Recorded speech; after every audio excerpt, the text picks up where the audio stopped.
Hello aspirants, welcome back to G preparation institute. मेरा नाम अंकुर शर्मा और आज हम डिस्कस कर रहे हैं इन्फ्लेशन।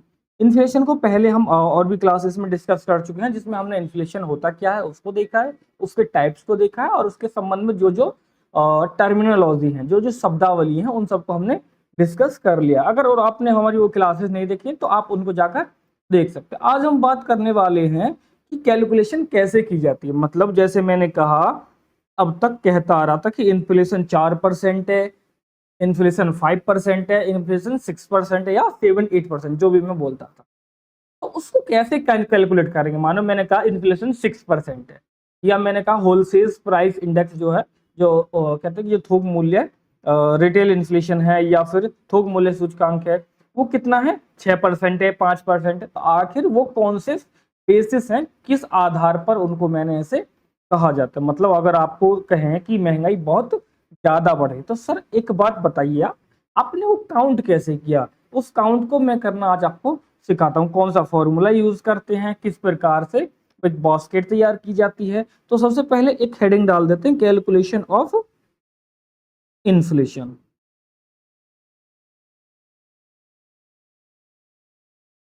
कैलकुलेशन ऑफ इन्फ्लेशन एक हेडिंग डाल देते हैं और यहां से अपनी चर्चा को स्टार्ट करते हैं, जैसे कि अभी तक भी करते आए। तो उसी तरह से, जैसे कि अगर हम कहें इन्फ्लेशन की गणना, तो इन्फ्लेशन की गणना को कोई भी देश तीन तरीके से कर सकता है, या पूरे विश्व में हम कह सकते हैं कि पूरे विश्व में जो इन्फ्लेशन है उसकी कैलकुलेशन तीन प्रकार से की जाती है। तीन प्रकार कौन कौन से हैं। पहला पीपीपी, इसको बोलते हैं producer price index, producer price index. And second is WPI, wholesale price index. And third is consumer price index. इसको क्या बोलते हैं।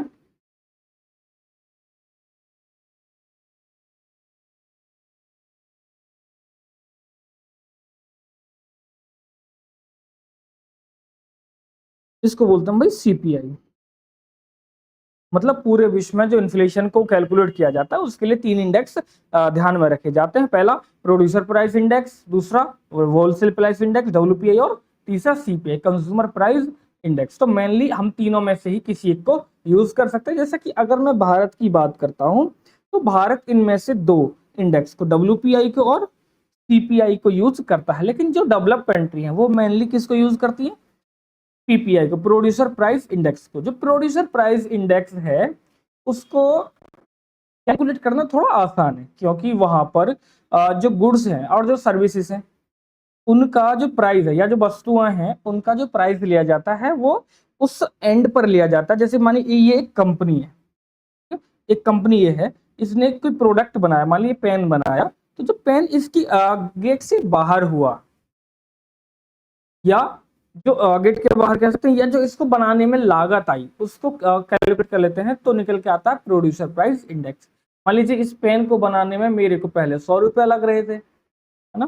कितने लग रहे थे, मान लेते हैं 100 रुपीज लग रहे थे। लेकिन इन्फ्लेशन के कारण जो रॉ मटेरियल है, जो इनपुट कॉस्ट है, वो क्या होगी, हल्की सी इंक्रीज होगी। मान लेते हैं अब मेरे को लग रहा है 105 रुपया, तो 100 से बढ़ के कितने हो गए, 105 रुपीज। तो ये 5 रुपये बढ़ा है, इसी को किस में काउंट करते हैं, पीपीआई। मतलब जैसे पीपीआई को मैंने इंक्लूड किया तो 100 पे किया, 100 पे कंसीडर किया, तो मैंने देखा कि इसका जो प्राइस निकल के आ रहा था 100 रुपये निकल के आ रहा था। लेकिन जब फिर मैंने पीपीआई पर दोबारा नेक्स्ट ईयर या नेक्स्ट मंथ या नेक्स्ट डे, जो भी रहेगा, कुछ भी मान सकते हैं, वहां पर इसको कंसीडर किया तो 105 रुपये की कॉस्ट आ रही है। तो ये तो हो जाता है प्रोड्यूसर प्राइस इंडेक्स।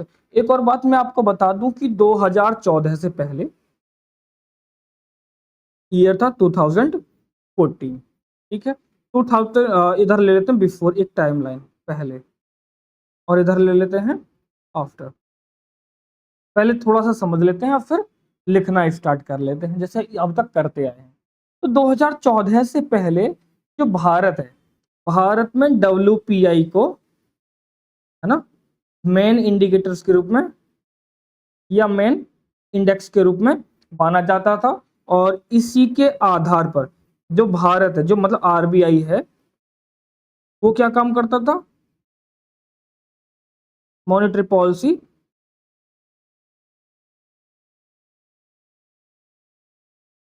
फॉर्मुलेट किया करता था। लेकिन 2014 में एक समिति बनती है, उर्जित पटेल समिति, उर्जित पटेल कमेटी। उसने रिकमेंडेशन दी कि एक काम करिए, जो WPI है उसमें बहुत सारी खामियां हैं जो सही रूप में डेटा को नहीं दिखाते, क्योंकि होलसेल प्राइस इंडेक्स पर आप गुड्स के दामों को क्या करते हैं, उसमें ऐड कर लेते हैं। लेकिन जो एक कंज्यूमर होता है वो उनको रिटेल लेवल पर खरीदता है। जैसे कि मानो कंपनी ने बहुत सारे टीवी बनाए, मान लेते हैं 10,000 टीवी बनाई, और एक आउटलेट पर मतलब एक शोरूम में उसने 5,000 टीवी भेजे, तो वो भेजे उसने होलसेल प्राइस पे। लेकिन आपको तो एक ही खरीदना है ना। रियल इफेक्ट किस पर पड़ेगा, मेरे पे, मतलब मेरे को एक खरीदना है या आपको एक खरीदना है। तो हम गई, मान लेते हैं अगर उसकी प्राइस रिटेल में, सॉरी होलसेल में 15,000 मान लेते हैं, ठीक है। इधर लिख देता हूं मैं, फिर इसको इरेज कर देता हूं। 15,000 में 15,000 मान लेते हैं होलसेल में। लेकिन जब ये होलसेल से आप इसको रिटेल में खरीदते हैं तो इनके प्राइस में काफी क्या देखने को मिलता है, अंतर देखने को मिलता है। तो यही 15,000 का टीवी कितने को हो जाता है, मान लेते हैं 18,000, 18,000 का। तो जो ये 3,000 का इसमें गैप है, तो मुझे इससे मतलब है क्योंकि मैंने रिटेल पर खरीदा है। तो गवर्नमेंट किस पर काउंट कर रही है, गवर्नमेंट काउंट कर रही है 15,000 पे। 15,000 की इन्फ्लेशन, मतलब 15,000 अगर वो 16,000 में जाता है तो 1,000 इन्फ्लेशन करते हैं। लेकिन अगर वो 16,000 का मैं 19,000 में खरीदता हूँ तो मेरे लिए तीन चीजें हो रही। दूसरी चीजें क्या है कि जो WPI है उसमें ओनली एंड ओनली गुड्स को ही इंक्लूड किया जाता था, सर्विसेज को इंक्लूड नहीं किया जाता। तो हम कह सकते हैं कि जो WPI से हम CPI की तरफ क्यों मूव किए हैं, उसमें यही कारण है कि उसमें एक तो गुड्स को काउंटर किया जाता है, मतलब सर्विसेज को काउंट नहीं किया जा सकता। जैसे सर्विस आजकल हमारे पार्ट का मेजर हिस्सा बन गई है। जैसे कि मैंने कोई मूवी देखने जाना है और मैं उस मूवी का प्राइस खरीदता हूँ, तो सर्विस है, मैंने सर्विस ली। जब मेरे को कहीं से मान लीजिए मेट्रो से एक स्थान से दूसरे स्थान जाना है, तो मैंने वहां पर खर्चा हुआ, मतलब मेरा एक्सपेंडिचर तो बढ़ा ना, लेकिन उसको WPI में ऐड नहीं किया जा सकता था। क्यों, क्योंकि WPI की जो बास्केट थी वहां पर सिर्फ और सिर्फ आइटम्स, आइटम्स का मतलब गुड्स को रखा जाता था। और गुड्स में भी प्राइमरी गुड्स, मैन्युफैक्चर गुड्स और जो लुब्रिकेंट वगैरह थे उनको रखा जाता था। उसकी कैटेगरी हम देख लेंगे। जैसे अभी की बात करते हैं तो टोटल 697 आइटम्स हैं, और हर 5 से 7 साल पे या 10 साल पे उसको रिवाइज किया जाता रहेगा। तो WPI देखेंगे उसको तब से एक पर्टिकुलर अलग से देख लेंगे। अभी मैं आपको बता रहा था कि ऐसा क्या हुआ कि जो WPI से हम CPI की तरफ मूव हो गए। तो पहला, एक तो रिटेल और होलसेल वाली बात, मतलब जो WPI है वहां पर जो डेटा है वो कलेक्ट किया जाता है होलसेल लेवल पर, ठीक। दूसरा, जो WPI है उसमें सिर्फ गुड्स को इंक्लूड किया जाता था, सर्विसेज को नहीं इंक्लूड किया जाता। तीसरा, कि जो WPI है उसमें सबसे ज्यादा वेटेज जो है वो मैन्युफैक्चर गुड्स का है। मानो मैन्युफैक्चर गुड्स का मतलब जैसे टीवी, फ्रिज, तो आपने एक बार फ्रिज खरीद लिया और अगले 10 साल तक, 15 साल तक आप अब दूसरा फ्रिज नहीं खरीदेंगे। लेकिन जो डेली बेसिस की चीजें हैं, जैसे मिल्क, आज भी खरीदना है, कल भी खरीदना है, फिर कल से नेक्स्ट डे भी, फिर नेक्स्ट डे भी, इस तरह से खरीदना। आटा आज भी खरीदना है, 15 दिन बाद भी खरीदना है। तो रियल इफेक्ट तो जो डेली लाइफ की चीजें हैं वहां पर होगा, लेकिन यहाँ पर ऐसा नहीं किया जाता, इसलिए हम WPI से CPI की तरफ मूव हो गए। तो ये जो रिकमेंडेशन इसने दी थी, इसने 2016 के बाद से, 14 के बाद से क्या हो जाता है, जो CPI है इसको क्या बना लिया, मेन इंडेक्स के रूप में बना लिया। तो अब नाउ क्या है, अगर अब की कंडीशन देखें तो जो RBI है वो मॉनेटरी पॉलिसी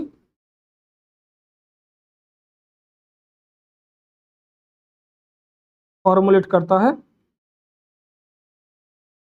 किसके बिहाफ पे? सीपीआई के बिहाफ पे। तो यहां से अगर क्वेश्चन आए कि निम्नलिखित में से किस इंडेक्स को आरबीआई अपनी मॉनेटरी पॉलिसी निर्धारण में या मॉनेटरी पॉलिसी के फॉर्मुलेशन में किसको आधार बनाता है, तो आपको याद रखना है सीपीआई 2014 के बाद से। तो इतना इसको लिख लेते हैं थोड़ा सा, है ना, फिर नेक्स्ट आगे नेक्स्ट स्लाइड पर चलते हैं। तो लिखना in any country, in any country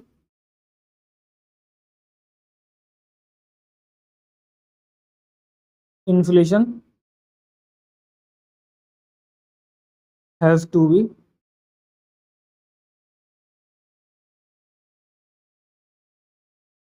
calculated based on which the money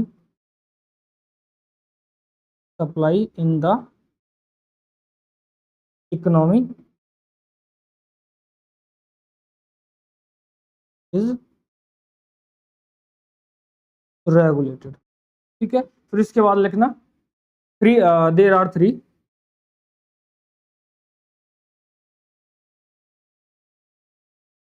there are three important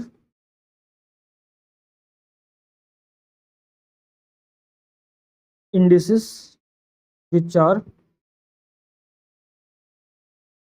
used for calculating inflation, है ना। तो यहाँ पे मैं शॉर्ट में आपको लिख देता हूँ, वहां मैंने लिख दिया था। पहला producer price index, producer price index, दूसरा wholesale price index, and third is consumer price index. ठीक है, फिर उसके बाद स्टार्ट करेंगे लिखना till beginning of 2014 WPI was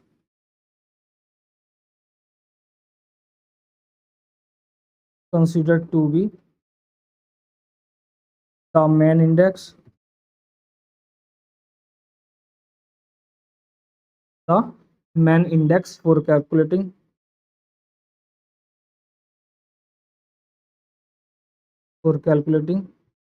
inflation in India, based on it। क्या लिखेंगे यहां से?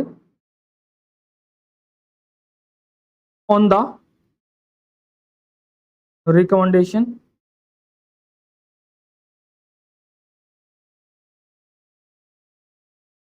on the recommendations of the Urjit Patel committee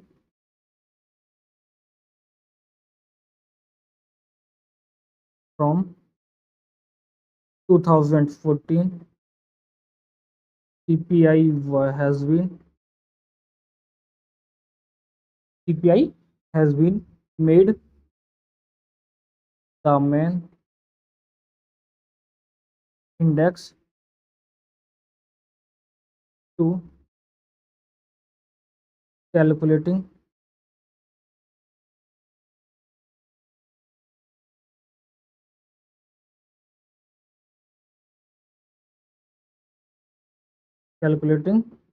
inflation,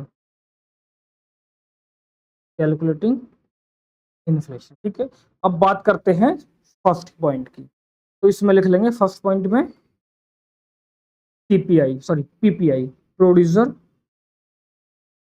है ना। इंडिया के लिए इतना इंपॉर्टेंट नहीं है, लेकिन लिखवा देते हैं आपको एक बार। इंडेक्स पीपीआई, ठीक ना। It is calculate the inflation at the point of production, या लिख सकते हैं in this index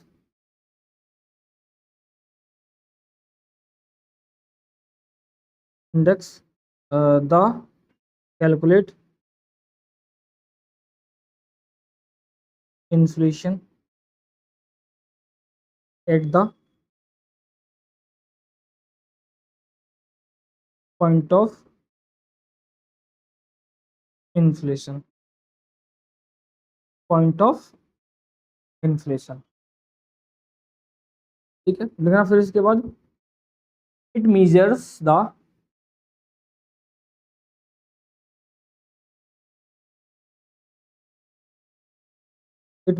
the average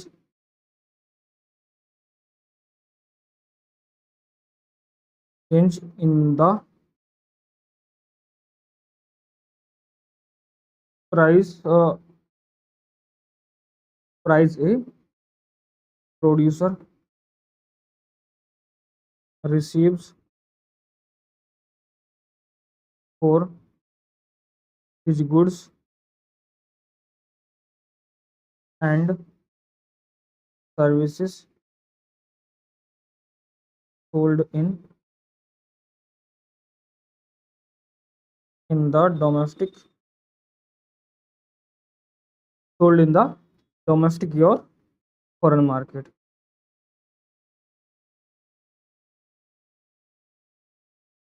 ठीक है, तो इतना यहाँ तक समझ लिया है। इसके बाद एक और हेडिंग डाल देंगे, सेकंड होलसेल प्राइस इंडेक्स, जिसका दूसरा इंडेक्स है होलसेल प्राइस इंडेक्स, इसको बोलते हैं WPI। ठीक है, इसको समझते हैं, ये मैंने आपको पहले ही बता दिया है ना। इसमें लिखेंगे थोड़ा सा calculated only, calculated inflation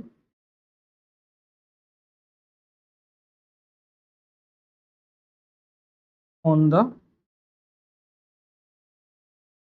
wholesale level. हाँ, सब किस पे करते हैं, होलसेल लेवल पर इसमें काउंट की जाती। ठीक है, तो और यहाँ से स्टार्ट करते हैं, तो होलसेल लेवल पर इसका कैलकुलेट किया जाता है। ठीक है, पब्लिश किसके द्वारा किया जाता है, पब्लिश बाई, या जो डेटा कलेक्ट किया जाता है पब्लिश लिख देते हैं, published and calculated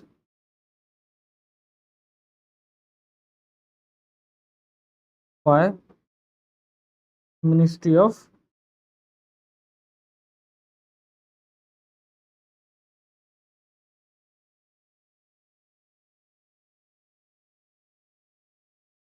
ministry of commerce, ministry of commerce on every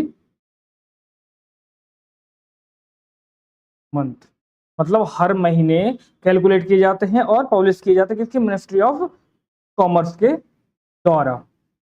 ठीक है, और लिखना है इसमें at wholesale level,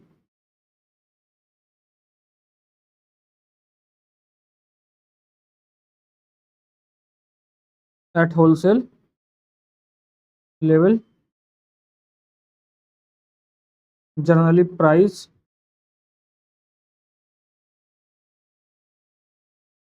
uniformity can B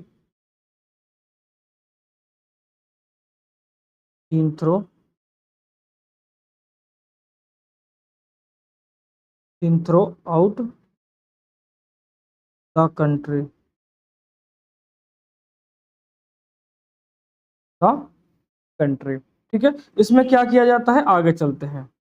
इसमें एक बास्केट मेंटेन की जाती है, लिख लेता हूं उसको, फिर मैं आपको समझा देता हूं ना। For calculating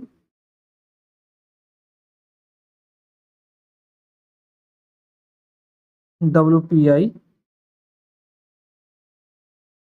a basket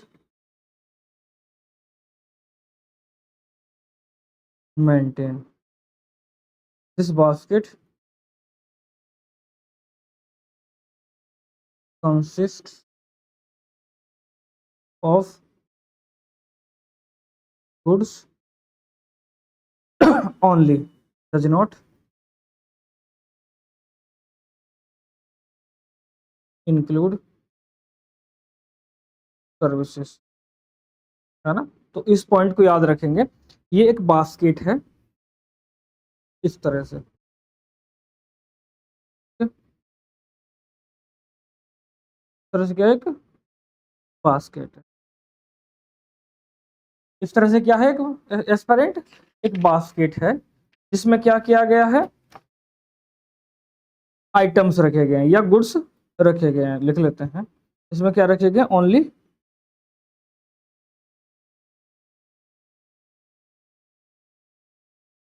goods. 697 items. In items को 3 कैटेगरी में बांटा गया है, उनके आगे बात कर लेंगे, है ना। तो यहाँ पर इसमें किया जाता है, और इस बास्केट को एवरी 5 साल पे या 5 से 10 साल के बीच में तो क्या किया जाता है, चेंज किया जाता है। इसको भी लिख लेते हैं ना, this basket is modify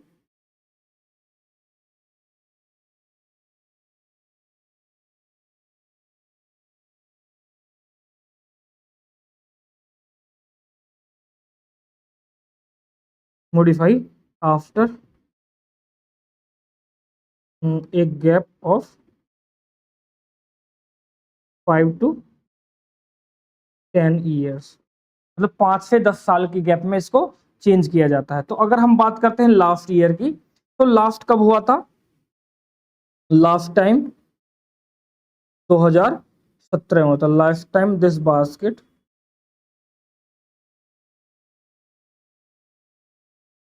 was modified in year 2017। ठीक है, और इसमें जो मैंने आपको बताया था उस आइटम्स की बात कर लेते हैं। कितना आइटम्स है, 397 आइटम्स कह सकते हैं या गुड्स कह सकते हैं। ये जो है 3 पार्ट्स में डिवाइड है। फर्स्ट पार्ट क्या है, primary goods, primary goods.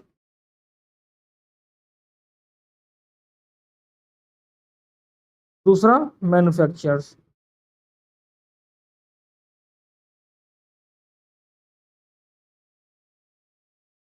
Manufacture goods. तीसरा fuel, power and lubricant. Fuel, power and lubricant, CANT आएगा ना, लुब्रिकेंट। तो जो प्राइमरी गुड्स हैं एस्पेरेंट, इसको आपको याद रखना है, ये है 117 आइटम्स। कितने, 117, और कितने 564 आइटम्स, और ये कितने हैं 16 आइटम्स। तो इस प्रकार से टोटल कितने, टोटल आइटम्स जो है 397 है। तो एक कारण ये भी था क्योंकि मैन्युफैक्चर गुड्स को हम अब कितना खरीदते हैं, क्योंकि आपने एक बार खरीदा और लगभग 20 साल 25 साल 10 साल 5 साल तो चलाते ही हैं। तो एक कारण ये भी था कि हम किस में गए, CPI की तरफ रिकमेंड किया था किसने, उर्जित पटेल समिति ने, और हमने CPI को मेन इंडेक्स के रूप में यूज कर लिया, और उसी के आधार पर हम क्या बना रहे हैं, मॉनेटरी पॉलिसी का फॉर्मुलेशन कर रहे हैं। ठीक है, तो ये तो मैं ये थी, और इसके लिए बेस ईयर कितना रखा गया, 2011-12। बेस ईयर क्या होता है एस्पिरेंट्स, मैं आपको समझाता हूं। चलो आगे चलते हैं नेक्स्ट स्लाइड पर। ठीक है, नेक्स्ट स्लाइड पर चलते हैं। मान लीजिए पेन है ना, इसका प्राइस ले लेते हैं 2011 फाइनेंशियल ईयर, मतलब आपको किसी से तो कंपेयर करना पड़ेगा ना एस्पायर। तो इसका प्राइस था, मान लेते हैं 100 रुपए।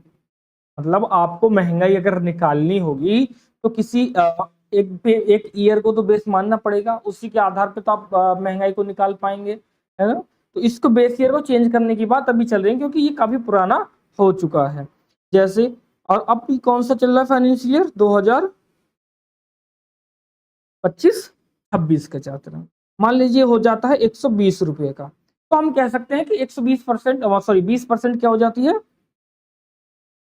इन्फ्लेशन बढ़ गई है। ठीक है, अगर हम करते हैं मंथ की बात, तो जो मंथ है, अगर मैं निकालता हूं जनवरी 2025 में WPI क्या रहा था, तो इसके कंपेयर के लिए मैं इसको किससे कंपेयर करूंगा, जनवरी 2024 के होलसेल प्राइस इंडेक्स से।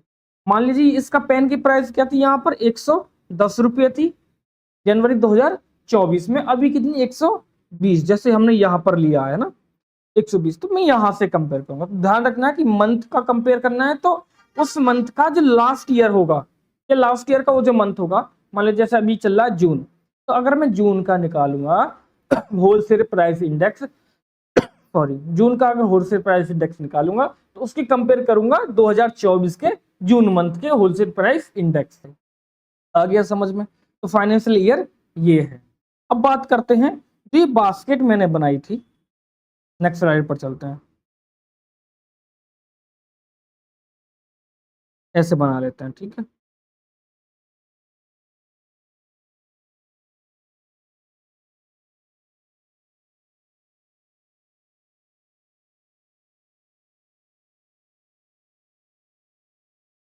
मान लीजिए ये जो मैंने बास्केट बनाई है, इस बास्केट में भाई 369 7 आइटम्स है ना, इतना मैंने आपको बता दिया। 397 इसमें आइटम्स हैं जो 3 पार्ट्स में डिवाइड है। तो इसमें कुछ आइटम्स कैसे होंगे, जो प्राइस को क्या करेंगे, ऊपर की तरफ करेंगे। मतलब कुछ चीजों का जो प्राइस होगा, जो कुछ वस्तुएं हैं उनका प्राइस ऊपर की तरफ जाएगा, है ना। और सम आइटम्स क्या करेंगे,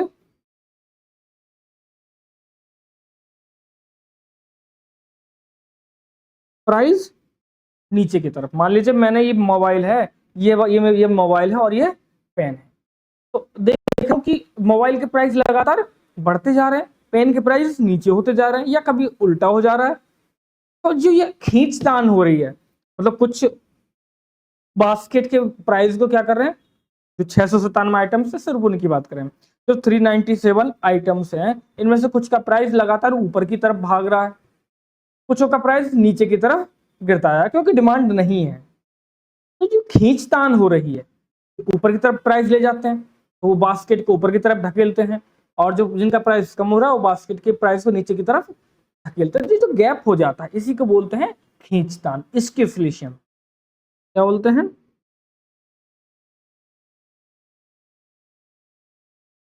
स्क्यूफ्लेशन। तो ये आपको याद होना चाहिए, तो इसको मैं लिखवा देता हूं यहां पर, लिख लेना, सम आइटम्स विच, इसको यहां से थोड़ा सा साइड में कर लेते हैं हम लोग, फिर यहां से स्टार्ट कर देते हैं। Some items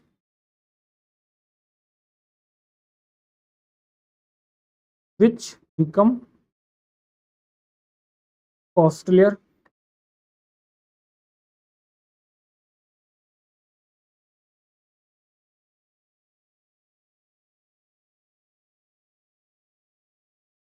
which become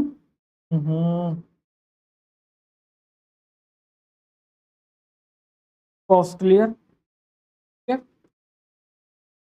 They may push index upward, or those items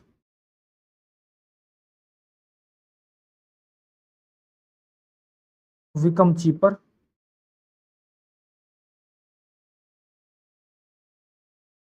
become cheaper, may pull down, may pull down the index in downward direction, downward direction। ठीक है, जो ये है इसके बाद लिख लेंगे दिस अपवर्ड एंड डाउनवर्ड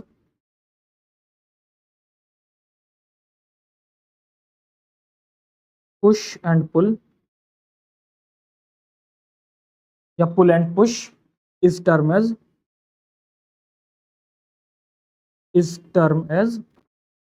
स्केफलेशन, इस टर्म एज स्केफलेशन। तो उम्मीद करता हूं यहां तक समझ में आ गया होगा। अब बात करते हैं जो होलसेल प्राइस इंडेक्स है, इसके लिए कौन सा फॉर्मूला यूज किया जाता है। तो द फॉर्मूला लेसेस्पियर फॉर्मूला बोलते हैं, तो थोड़ी लैंग्वेज में इसको लिख देते हैं। The formula which is used for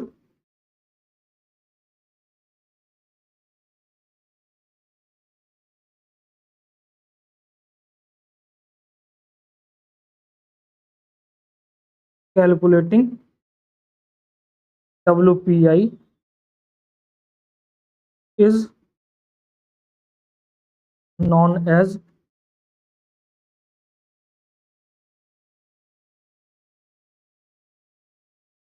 लेसेस्पियर formula. तो आपको ये जो फॉर्मूला है ना, ये याद रखना है, हाईलाइट इसमें नहीं होता है, रहने देते हैं ना।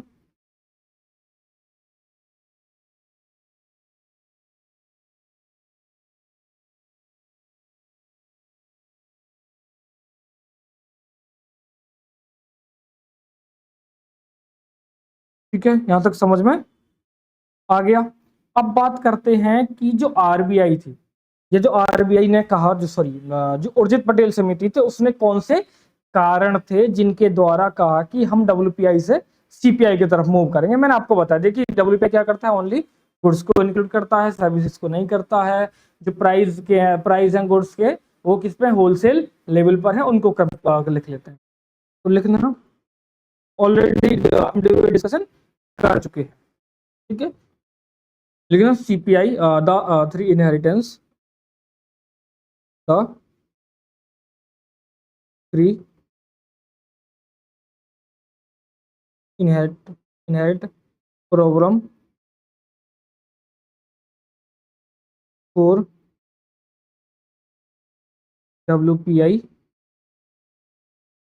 are as follows। कौन कौन से हैं उनके बारे में बात करते हैं। पहला,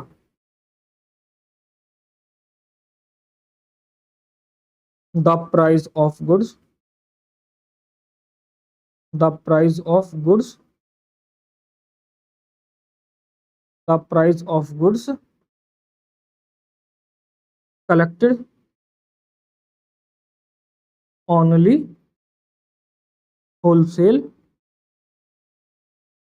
price while whereas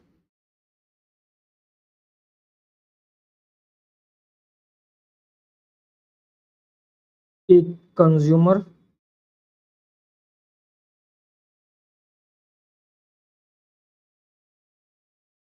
consumes at retail level, at retail।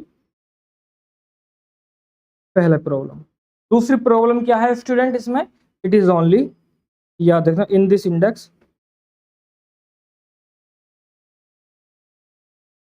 in this index consider only goods, not price, sorry services, not services। ठीक है, फिर लिखना तीसरा पॉइंट इसी में, लिखना इन WPI maximum weightage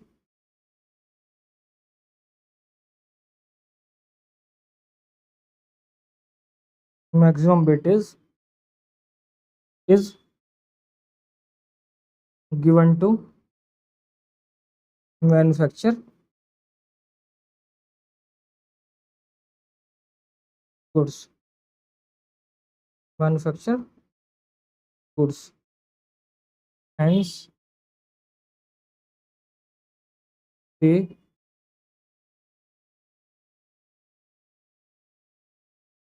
influence the basket the most, the most। तो यहां तक समझ में आपको आ गया होगा। अब इसके बाद हम चलते हैं, एक टर्म लेते हैं इन्फ्लेशन टारगेटिंग।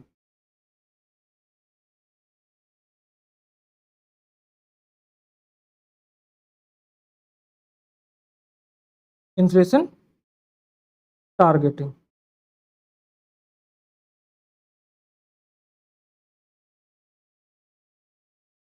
इन्फ्लेशन टारगेटिंग क्या है?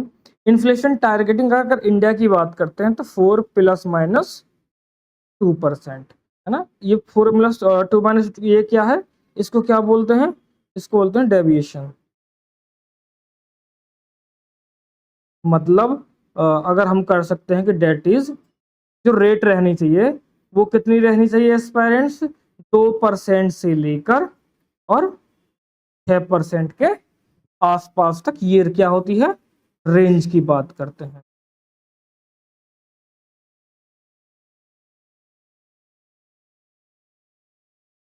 रेंज ऑफ इन्फ्लेशन ये ऐसे होनी चाहिए। और 2026 तक इसको अभी कंटिन्यू किया, 2016 में बनाया था, फिर 5 साल के लिए रखा, फिर से रिवाइज कर, और अभी तक ये जो है 2026 तक इसको बना के रखा गया। इसके बाद भी हो सकता है इसको रिवाइज कर देते हैं। जो 4 ± 2 ये क्यों रखा है, जो ये डेविएशन रखा है ±2% के, क्यों रखा है? ये इसलिए रखा है कि जितनी भी डेवलप्ड कंट्रीज हैं, जो विकसित अर्थव्यवस्था है, वो विकासशील अर्थव्यवस्था रही होंगी पहले, तभी तो कोई विकसित बनेगा। तो उन्होंने इसी टारगेट को फॉलो किया है, 4 ± 2% के डेविएशन को, और इसी को आधार बनाते हुए, मतलब इसी बेसिस पर वो क्या बन गई है, developing countries to developed countries, विकसित सॉरी विकासशील अर्थव्यवस्थाओं से विकसित अर्थव्यवस्था की राह में उनको ये काम, तो हम भी विकासशील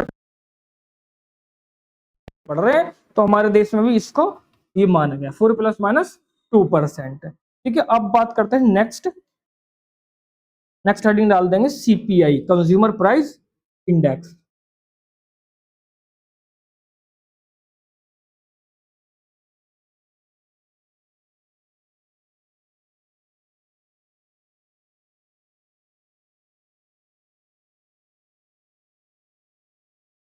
कंज्यूमर प्राइस इंडेक्स तो क्या बोलते हैं, सीपीआई, है ना। इसको क्या बोलते हैं, सीपीआई। इसमें किसको किया जाता है, गुड्स एंड सर्विसेज के प्राइस को, गुड्स प्लस के सर्विसेज, इन दोनों के प्राइस को इस पर रिटेल लेवल पर, प्राइस एट, ऐसे लिख सकते हैं, price at retail level. Retail level पर क्या किया जाता है, कंसीडर किया जाता है। ठीक है, तो under the UPI, under the CPI लिखना, अंडर द सीपीआई, इसमें 4 इंडेक्स जारी किए जाते थे अंडर द सीपीआई इनिशियली, जब इसको यूज किया गया था।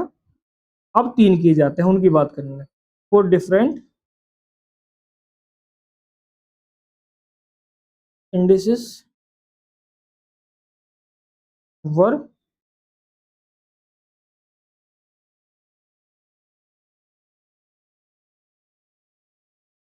वर पब्लिश। कौन कौन से हैं, आगे चलते हैं नेक्स्ट स्लाइड पर और देखते हैं कौन कौन उसको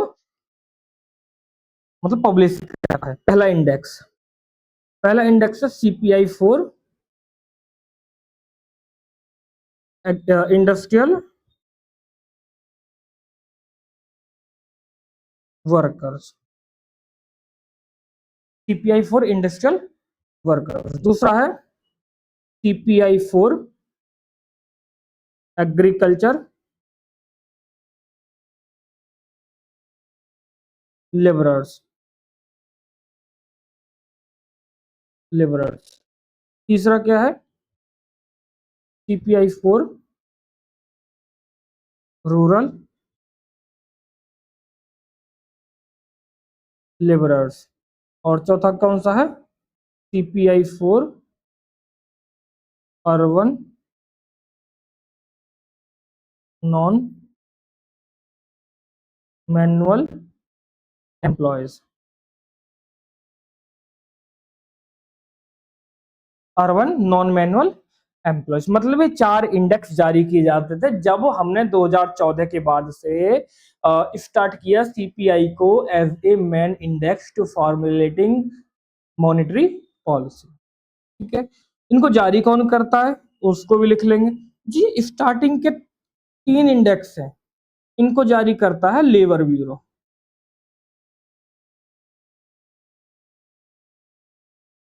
कौन जारी करता है? लेबर ब्यूरो, श्रम मंत्रालय जारी करता है, जो एमओएसपीआई के अंतर्गत में है। ठीक है, फिर और जो सीपीआई है for urban non manual employees, इसको जारी करता है सीएसओ, सेंट्रल स्टैटिस्टिकल ऑफिसर, या ऑफिस कह सकते हैं, ये जारी करते थे। लेकिन अभी क्या हुआ, जो पहले हैं 4 में से तीनों को क्या कर दिया है, जारी करती रही है, और इनको सीएसओ जारी करता है। ठीक है, तो अभी की कंडीशन क्या है, जो सीपीआई, ध्यान से सुन लेना यहाँ पर, कि जो सीपीआई फॉर इंडस्ट्रियल वर्कर है, ये तो ज्यों की त्यों जारी किया जाता है। मतलब अभी की कंडीशन ये है कि एक जारी किया जाता है CPI for industrial worker, labour bureau के द्वारा। लेकिन ये जो 3 नए हैं, 1, 2 और 3, जो लास्ट के 3 हैं, इन तीनों को समाप्त कर दिया गया है, और इन 3 के स्थान पर 3 नए इंडेक्स अब जारी किए जाते हैं। वो 3 कौन कौन से हैं? तो सीपीआई फॉर इंडस्ट्रियल वर्कर याद रखना किसके द्वारा, लेबर ब्यूरो के द्वारा। जो नेक्स्ट है, नेक्स्ट इंडेक्स कौन सा? सीपीआई अर्बन, शहरी है ना। और जो नेक्स्ट है वो है सीपीआई रूरल, ग्रामीण, सीपीआई ग्रामीण। और जो ये है तीसरा है, ये क्या नाम है इसका? सीपीआई कंबाइंड, मतलब संयुक्त। अब इन तीनों को कौन जारी करती है? इन तीनों को जारी करती है एक संस्था है एनएसओ। एनएसओ इसको जारी करती है, बाय एनएसओ के द्वारा इनको जारी किया जाता है। अब इसके बाद अब बात करते हैं कि जो सीपीआई अर्बन है और सीपीआई रूरल है, इनके बारे में बात करते हैं। आखिर सीपीआई अर्बन है क्या? जो सीपीआई फॉर इंडस्ट्रियल वर्कर है, जारी कौन कर रहा है? लेबर ब्यूरो, है ना। बेस ईयर क्या रखा गया है इसके लिए? बेस ईयर मैं आपको समझा ही चुका हूं अभी, 2016 इसके लिए क्या रखा गया? बेस ईयर रखा गया है। और इसके लिए जो 78 इंडस्ट्रियल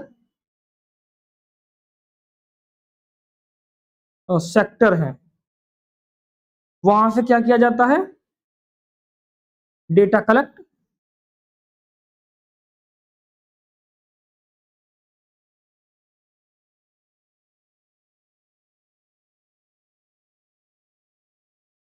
किया जाता है। ठीक है, एक तो हो गई।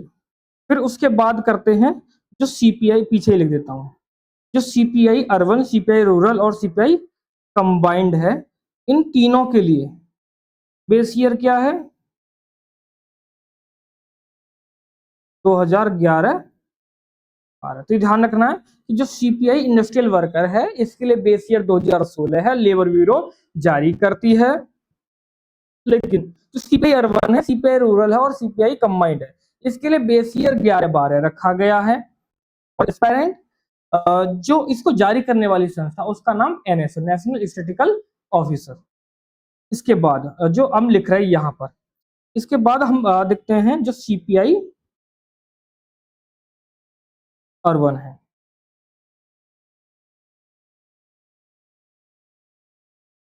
सीपीआई अर्बन है, इसको जारी करने वाली संस्था कौन सी है? जो मैंने अभी आपको लिखवाया, NSO. Base year, base year क्या है?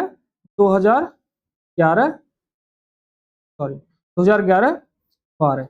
जो डेटा कलेक्शन किया जाता है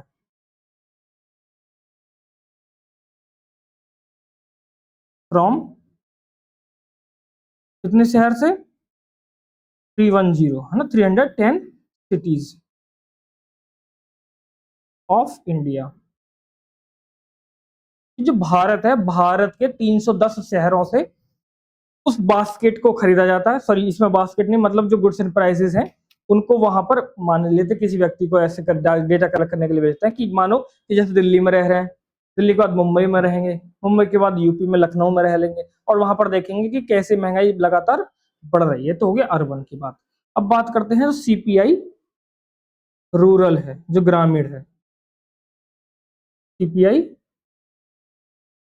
रूरल है, इसके लिए जो संस्था है वो कौन जारी करती है? NSO, national statistical office. Base year aspirant मैं पहले बता चुका हूं आपको। बेस ईयर है इसके लिए 2011-12, और इसमें जो डेटा कलेक्शन किया जाता है, डेटा कलेक्ट फ्रॉम 1182 या फिर 1183। यहाँ पर थोड़ा सा कंफ्यूजन रहता है कि 1182 गांव या फिर 1183 गांव। डेटा कलेक्ट फ्रॉम 1182 या 1183 विलेजेस ऑफ इंडिया। भारत के 1182 1183 गांवों से क्या किया जाता है? डेटा कलेक्ट किया जाता है। और जो सीपीआई कंबाइंड है, अब उसकी बात कर लेते हैं एस्पायरेंट थोड़ा सा। जो सीपीआई कंबाइंड है, उसको जारी करने वाली संस्था एनएसओ। बेस ईयर जो मैंने अभी आपको बताया 2011-12। और सीपीआई होता क्या है?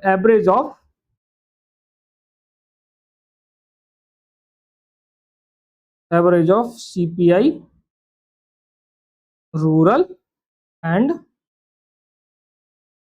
CPI and CPI combined. Sorry, rural और अर्बन। ठीक है, क्या होता है? जो रूरल है, जो सीपीआई रूरल हमने निकाला है यहाँ पर पीछे जो दिखाया है, ये वाला, और सीपीआई अर्बन, इन दोनों का क्या करते हैं? दोनों का एवरेज, मतलब दोनों को जोड़कर 2 से भाग दे देते हैं। एवरेज ऐसे ही तो निकलता है इस पर। दोनों का एवरेज जो होता है वो कंबाइंड में आता है। इतने यहां तक समझ में आ गया? ठीक है। अब सीपीआई के लिए बास्केट की बात करते हैं। तो सीपीआई के लिए बास्केट यूज की जाती है, उसकी बात कर लेते हैं ना। फॉर कैलकुलेटिंग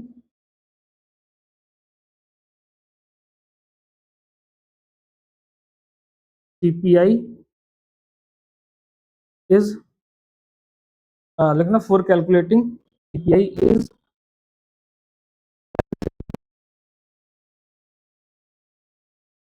सीपीआई, या लिखना है ऐसे दोबारा से पैराग्राफ चेंज कि the basket for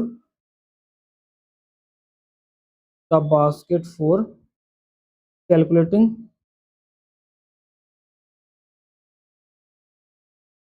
CPI is divided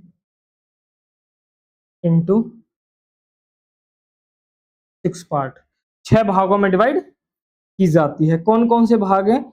बहुत इंपॉर्टेंट हैं और आपको याद भी होने चाहिए। पहला, फूड एंड बेवरेज, और सबसे ज्यादा वेटेज भी इसी कैटेगरी का है, फूड एंड बेवरेजेस, क्योंकि आपने डेली लाइफ में खरीदते हैं, डेली बेसिस पर खरीदते हैं, इसलिए इसका सबसे ज्यादा वेटेज यहाँ पर दिया गया है। वहां पर किसका था? डब्ल्यूपीआई में मैन्युफैक्चर गुड्स का, याद रखना है। फूड एंड बेवरेजेस, फिर उसके बाद पान, सुपारी, tobacco and other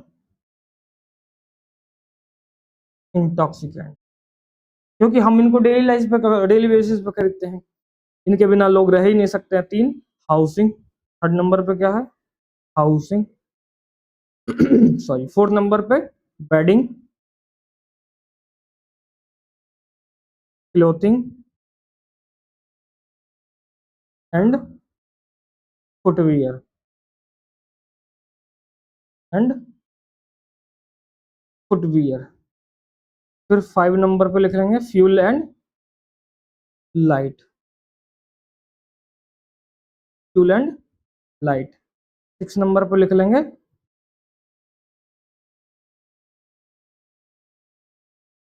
miscellaneous, miscellaneous. Miscellaneous में लिख लेंगे ब्रैकेट में किस किस को बात करते हैं, जैसे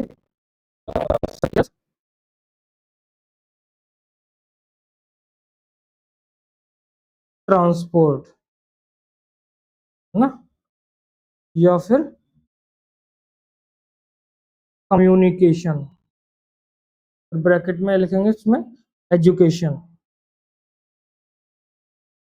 एजुकेशन, या फिर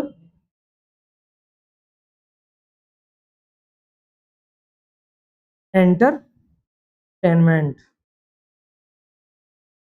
हेल्थ केयर एक्सेट्रा। तो ये 6 बास्केट, मतलब ये बास्केट है, इसको 6 पार्ट में डिवाइड किया गया है, और डब्ल्यूपीआई में 3 पार्ट में 397 आइटम्स है। इसमें इसमें आइटम्स नहीं है, इसमें अलग अलग कैटेगरी में बांट दिया गया है। सबसे ज्यादा वेटेज जो दिया गया है फूड एंड बेवरेज को वेटेज दिया गया है। ठीक है, एक और चीज लिखेंगे यहाँ पर नोट करके, कभी कभी एग्जाम में ये पूछ लिया जाता है, नोट करके लिखेंगे सीपीआई कंबाइंड,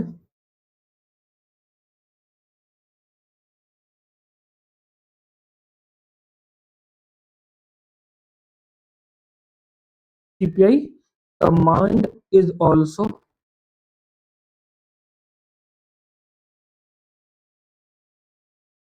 term as या known as the retail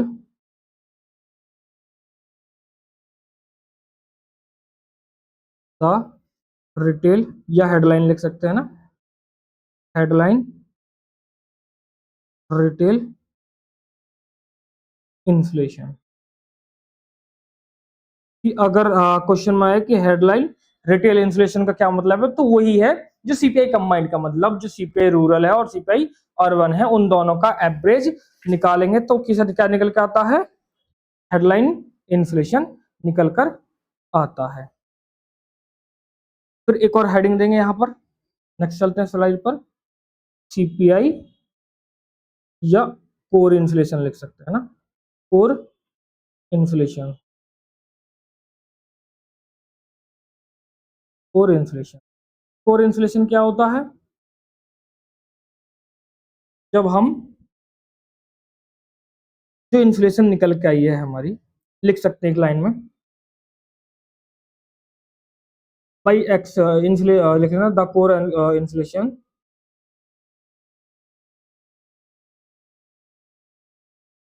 the core inflation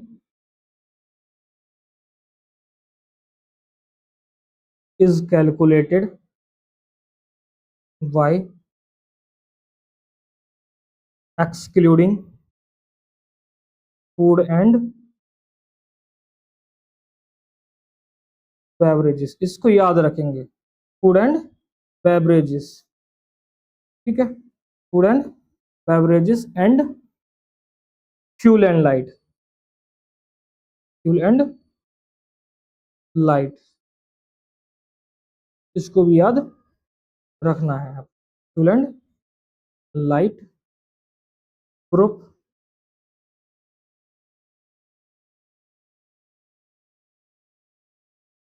from overall CPI combined. मतलब अगर मैं एक फॉर्मूला लिख दूं, है ना, तो आपको समझ में आ जाएगा कि जो कोर इन्फ्लेशन है इजकल टू क्या है भाई, जो सीपीआई कंबाइंड है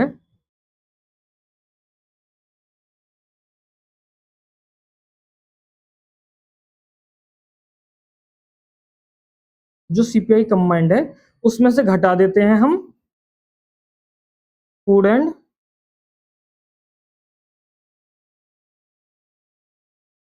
बेवरेजेस वाले पार्ट को, और किसको, फ्यूल एंड लाइट्स को। ठीक है, तो क्या निकल के आता है हमारा, कोर इन्फ्लेशन निकल के सामने आ जाता है।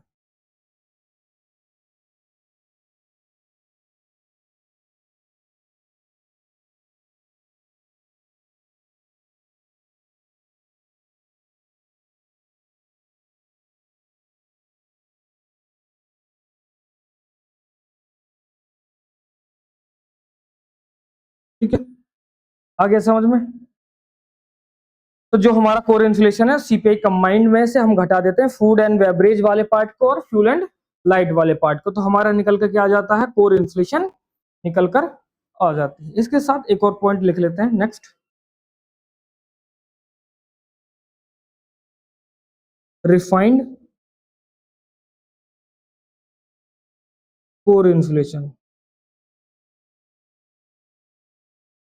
रिफाइंड कोर इन्फ्लेशन, ये उससे भी एक कदम आगे इसमें और रिफाइन किया गया है। इसमें क्या रिफाइन किया गया उसको लिखते हैं, तो रिफाइंड कोर इन्फ्लेशन, सीधा डायरेक्ट फॉर्मूला लिख देता हूं। इसमें क्या है, जो हेडलाइन या कोर इन्फ्लेशन लिख सकते हैं डायरेक्ट, कोर इन्फ्लेशन है, कोर इन्फ्लेशन है, उसमें से जो हम पेट्रोल है, डीजल है, या लुब्रिकेंट है, उस वाले पार्ट को घटा देते हैं, तो क्या निकल के आता है, petrol, sorry, refined core inflation. मतलब जो हमने लास्ट में देखा ना ये कोर इन्फ्लेशन, इसमें क्या, सीपीआई कंबाइंड में से फूड बेवरेज और फ्यूल और लाइट को, किस किस को सीपीआई कंबाइंड निकाला, फिर उसमें से हमने फूड वाला पोर्शन निकाल दिया और फ्यूल वाला पोर्शन निकाल दिया, तो हो जाता है कोर इन्फ्लेशन। फिर आगे चलते हैं कि अगर हम फ्यूल के साथ और फूड के साथ जो पेट्रोल डीजल वाले पार्ट हैं उनको भी निकाल देते हैं, तो क्या आ जाता है, रिफाइंड कोर इन्फ्लेशन निकल कर सामने आता है। ठीक है, इसको भी करते हैं ब्रैकेट में बंद।